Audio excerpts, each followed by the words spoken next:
하룻밤 사이에 3번이나 해서는 안 될 행동을 한 거죠.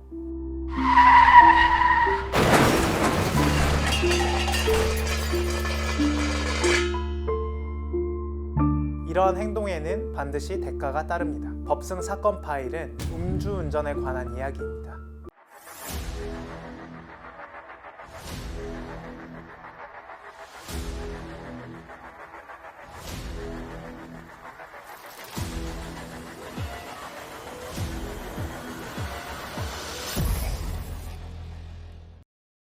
의뢰인이 처음 법무법인 법승 사무실을 찾았을 때에는 경찰에서의 어떤 1차 조사가 이미 끝난 상황이었습니다. 가드레일을 받는 사고를 발생하고 현장에서 이제 경찰이 출동을 해서 적발된 것이 아니라 그 현장을 이탈해서 도망갔습니다. 다음 날 오후에 이제 차적 조회를 통해서 경찰에게 특정이 돼서 연락을 받고 이제 변호인 없이 간 상황에서 이제 경찰이 물어봤겠죠. 왜 현장을 이탈을 했냐? 술 먹고 그게 발각될까봐 두려워서 도망간 게 아니냐 추궁을 했는데 끝까지 의뢰인이 음주운전 하지 않았다라고 거짓말을 한 상황이었습니다. 법승 사무실에 와서는 그 음주를 한 상황에서 운전대를 잡았다는 게 동종전력이 있는 상황에서 발각되면 무거운 처벌을 받게 될까봐 무서워서 거짓말을 하게 됐다라고 솔직하게 털어놓았습니다. 의뢰인은 자기가 음주운전을 했다는 사실은 인정을 하고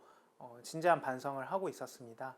다만 이제 변호인의 입장에서는 이제 의뢰인이 수사 단계에서부터 구속되는 불상사를 막기 위해서 고심할 수밖에 없었는데요. 음주운전은 0.03%에서 0.08%까지는 징역 1년 이하 그리고 벌금 500만 원 이하의 처벌에 처해집니다. 그리고 0.08 이상 0.2까지는 징역 1년에서 2년, 벌금 500만 원에서 1000만 원 사이의 형벌에 처해질 수 있는데요. 0.2 이상인 경우에는 징역 2년에서 5년 사이, 벌금 1000만 원에서 2000만 원까지 처벌이 될 수가 있고요. 이처럼 술을 얼마나 많이 마셨는가, 얼마나 자주 운전을 했는가, 어느 정도의 거리를 운전을 했는가에 따라서 처벌 수위가 천차만별입니다.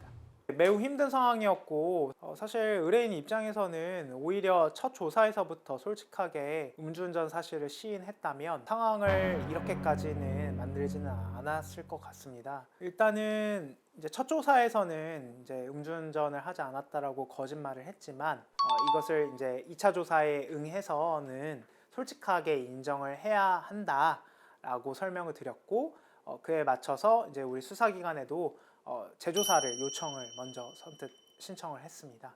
그래서 이제 의뢰인과 함께 동행을 해서 음주운전 사실을 시인을 했고요. 자가 혈중 알코올 농도 수치를 매일 측정을 한다거나 봉사활동을 한다거나 기부활동을 한다거나 이런 모습들을 통해서 진지하게 반성을 하고 있다라고 검사님께 어필을 해서 구속영장을 청구하는 것을 3번에 걸쳐서 반려를 시켰습니다. 한 가지 더 어필한 것이 있었습니다. 이제 음주운전으로 특정이 되는 경우에는 현장에서 이제 경찰이 혈중 알코올 농도를 측정하는 그 값이 특정이 되어야 음주운전으로 이제 처벌을 받게 되는 경우가 많습니다.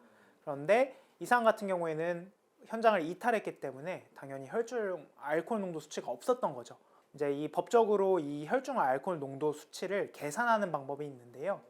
이게 이제 위드마크 공식이라고 합니다. 당시 운전을 한 의뢰인의 신장과 몸무게 그리고 당시에 마셨던 술의 양을 여기에 대입을 해서 이제 당시에 아마도 혈중 알코올 농도 수치가 이러할 것이다 라는 값을 뽑아낼 수가 있습니다. 이것이 특정이 되면 이제 혈중 알코올 농도 수치를 실제로 측정하지 않는다고 하더라도 처벌을 할 수가 있는 거죠. 이 위드마크 공식이 술을 마지막으로 먹은 시점부터 90분까지는 이 혈중 알코올 농도 수치가 계속 올라갑니다. 계속 올라가다가 이제 최고를 찍고 다시 내려가기 시작하는데요. 그래서 이 상승기가 있고 하강기가 있습니다. 근데 이 의뢰인 같은 경우에는 이제 술을 먹은 직후 시간이 얼마 지나지 않은 상황에서 운전대를 잡았기 때문에 상승 곡선에 있었던 거죠. 그러면 상승 곡선에서 있게 되면 어떤 문제가 발생할까요? 계속 올라가기 때문에 그 수치를 명확하게 특정할 수 없는 문제점이 발생하는 거죠. 그러면 이거를 위드마크 공식을 이용해서도 특정할 수 없다라고 한다면 이 사람을 처벌할 수가 없게 되는 겁니다. 이번 사건에서 비단 이 의뢰인이 음주운전을 한 거는 맞고 그에 대한 반성을 많이 하고 있다는 것 이외에도 이 위드마크 공식을 이용해서 혈중 알코올 농도를 뽑아낸 결과값이 부정확하다, 특정할 수 없다라는 점을 어필을 했습니다. 그래서 결국에는 이 사고 미조치와 관련해서만 인정이 되어서 이제 벌금형만 나왔습니다. 음주운전에 대해서는 이제 무혐의, 혐의 없음 처분이 나온 거죠.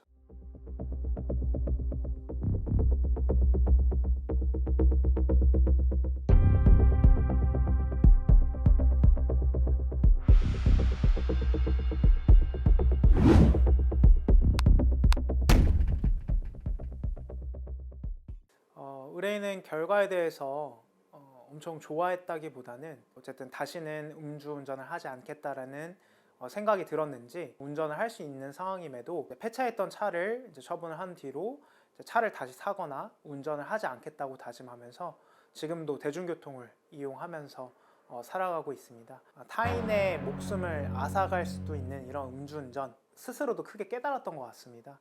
그래서 변호인 입장에서도 단순하게 사안을 기계적으로 처리했다기보다는 하나의 인생을 바꿔줬다는 점에서 조금 뜻깊은 경험이지 않았나 싶습니다.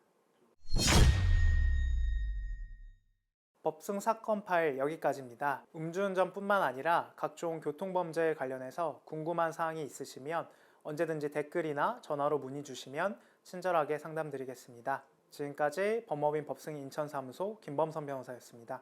감사합니다.